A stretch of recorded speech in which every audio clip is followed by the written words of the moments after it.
Ok, donc mon parcours. Bah déjà, je suis né en Allemagne. Donc en fait, j'ai fait toute ma formation scolaire en Allemagne. Et c'est juste après le bac, du coup, l'équivalent du bac, que je suis venu en France. Et du coup, après, en France, je fais vraiment en fait le parcours un peu typique, c'est-à-dire classe préparatoire, 2 ans, et puis grande école. Dans mon cas, j'étais à l'ENS Lyon, à l'ENS de Lyon, et du coup, après le master, du coup, une thèse.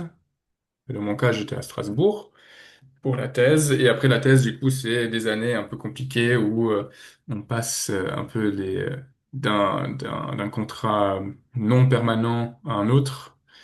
Et à la fin, du coup, j'ai été recruté du coup en 2024 ici à Lyon, à l'université Lyon 1, en tant que chercheur permanent, genre enseignant-chercheur.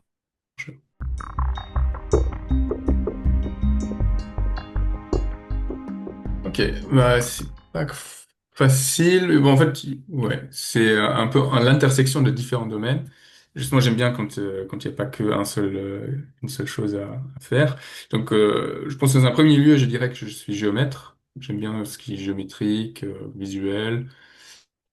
Et donc, c'est la géométrie, mais il y a aussi pas mal d'algèbre. Donc, il y a pas mal de structures, pas mal de groupes, pas mal de symétrie. Et enfin, ce qui m'a motivé depuis peut-être ma L3, c'était un peu les applications, entre guillemets, genre orienté un peu vers la physique théorique.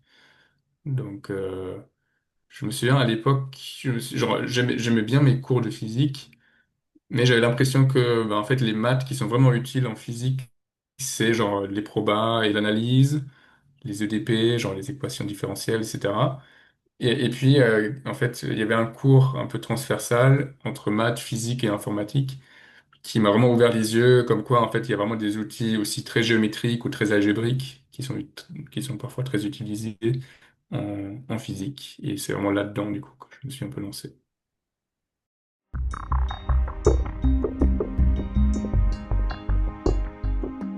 Donc l'envie, je crois que ça vient comme d'assez loin. Donc quand j'étais au lycée, j'ai fait beaucoup des olympiades de maths. Donc des olympiades, et ça vient du coup avec des clubs de maths ou genre des endroits où justement tu connais très bien, où on rencontre d'autres gens qui sont un peu qui ont les mêmes envies ou les mêmes passions.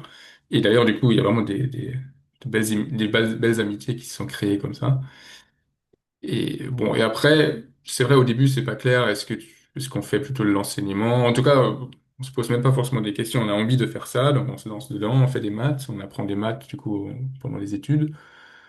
Et pendant assez longtemps aussi, j'aime beaucoup à enseigner. Donc, justement, avec, du coup, les activités de médiation que je fais. Donc, je me suis dit, bah, peut-être un jour, je serai juste enseignant. Donc, c'est en fait pas mal le système français sur ce point. C'est-à-dire qu'on fait des études, on fait des études.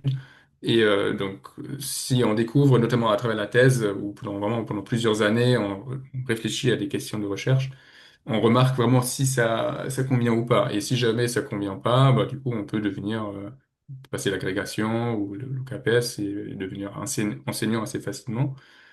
Donc pour moi, c'était vraiment une voie qui était tout à fait possible. Et finalement, pendant la thèse, justement, j'ai remarqué que ça me plaît beaucoup aussi de faire la recherche. Et du coup, dans le poste actuel que j'ai, enseignant-chercheur, bah, c'est 50% enseignement, 50% recherche. Là, c'est vraiment dans ça que je m'épanouis le plus. Parce que il y a aussi des postes typiquement au CNRS où on fait que de la recherche.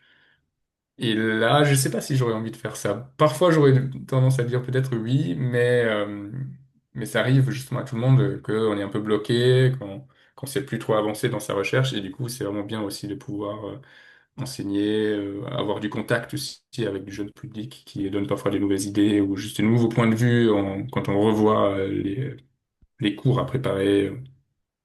Ouais, ça aide pas mal.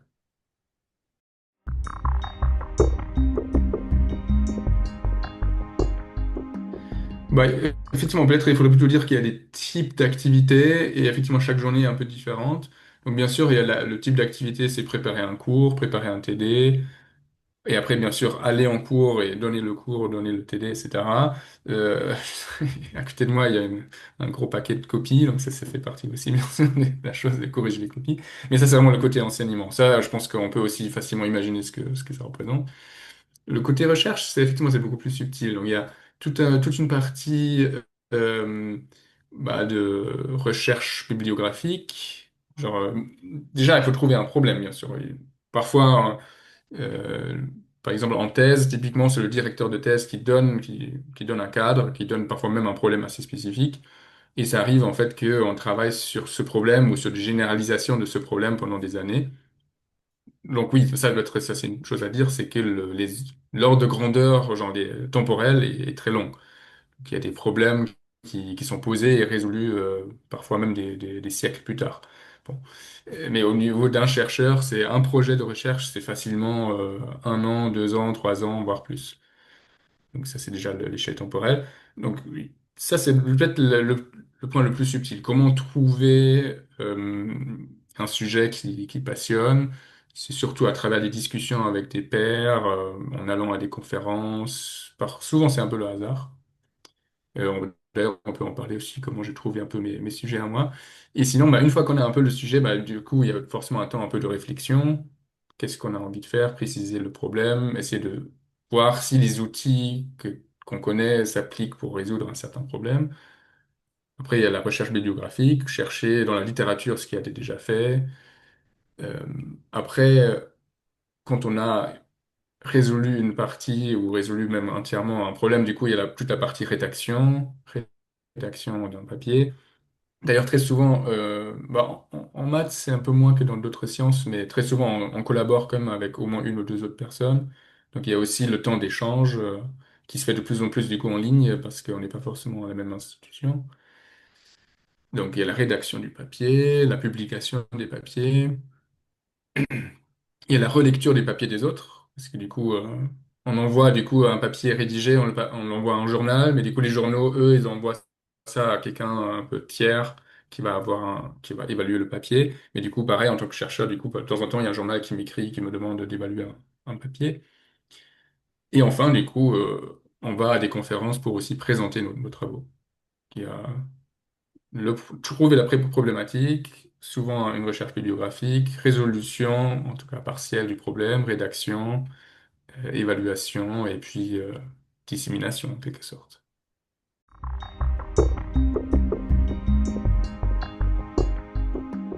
Un message, donc je pense qu'un message qu'on peut clairement lire, c'est de suivre un peu son cœur. Donc si on a l'impression qu'on est passionné par ça, par les maths, euh, si on se pose trop de questions sur est-ce que ça va être utile, est-ce que ça va m'apporter de l'argent, etc.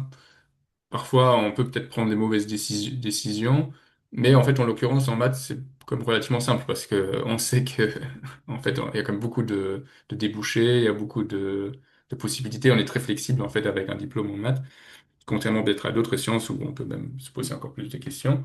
Donc voilà, c'est de suivre un peu ses envies. Peut-être aussi quand même d'être rassuré que les maths, certes, parce qu'en fait tout le monde à un moment donné bute sur des difficultés, sur des incompréhensions, genre ça arrive à tout le monde et c'est même parfois même au cœur en fait de la recherche. Souvent un bon problème de recherche commence par un moment où on comprend pas et on essaie de comprendre et un problème souvent il résiste, genre c'est avec la persévérance que qu'on avance. Un message aux filles, c'est effectivement, il y a plein de petits biais qui font croire que peut-être telle ou telle minorité, en particulier du coup les filles sont moins douées que les maths, mais du coup c'est pas du tout vrai. Genre, on peut regarder quasiment n'importe quelle statistique qui montre que c'est pas vrai du tout. Et en fait c'est vraiment un vrai problème qu'en France on a entre 20 et 25% de femmes mathématiques. Et c'est assez dommage parce qu'effectivement, ça représente pas les qualités et les capacités que, que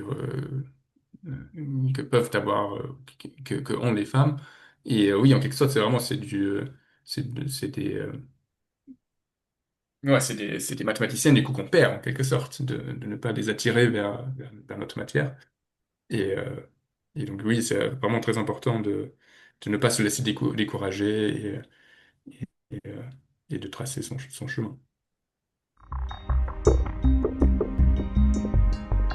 Bah, tout à l'heure, on parlait un peu d'une journée type. Du coup, je voulais ajouter comment trouver ou comment moi j'ai trouvé mes sujets de recherche. Parce que, en fait, au début, c'était assez classique, c'est-à-dire j'avais un directeur qui m'a donné un problème assez précis sur lequel j'ai travaillé 3 4 ans pendant ma thèse. Et après, pendant mes post-docs, en fait, j'ai juste continué dans la même direction, c'est-à-dire généraliser ou regarder un cas un peu différent, mais quand même qui reste essentiellement similaire. Donc encore, pendant 3 4 ans, j'ai travaillé un peu dans le même sujet. Et ce n'est que... Non, c'était déjà dans la dernière année de postdoc où j'ai rencontré un mathématicien qui m'a parlé un peu de ses recherches, que j'ai trouvé à la fois passionnant et assez accessible, parce que c'est pas facile comme de vraiment de changer de sujet. Et du coup, je me suis lancé un peu là-dedans. Et c'est vraiment un moment un peu ouais, presque aléatoire, genre vraiment le hasard qui a fait que cette rencontre qui a fait que j'ai changé vraiment un peu de sujet. C'est assez marrant parce que j'avais vraiment l'impression au début de complètement changer et puis il y a de plus en plus en fait de liens avec ce que j'ai fait précédemment. Donc c'est pas du tout, donc je peux vraiment profiter de ce que j'ai appris avant. Et, euh, et du coup oui, c'est à travers des rencontres en fait humaines, des discussions parfois un peu informelles qu'on trouve du coup des questions intéressantes à creuser. Et, euh, et après, du coup, voilà. C'est surtout ces grandes lignes-là qui structurent après la journée. Et peut-être, et d'ailleurs, j'ai oublié un point aussi, c'est, bah, il y a quand même un côté aussi administratif. Donc, il faut organiser, bah, quand je dis que, bah, on va à des conférences, à des séminaires de recherche, etc., bah, ça, il faut aussi l'organiser. Et voilà. Ça, c'est un aspect aussi, du coup, organiser des rencontres avec des chercheurs pour, euh, pour avancer et aussi pour créer du coup ces moments un peu euh, magiques où deux personnes se rencontrent et qui créent du coup qui donnent parfois naissance à une nouvelle idée. C'est le hasard, mais il faut comme le chercher. Et ça, voilà. Si on reste que dans son coin, c'est le hasard, la probabilité diminue vers zéro pour qu'il arrive.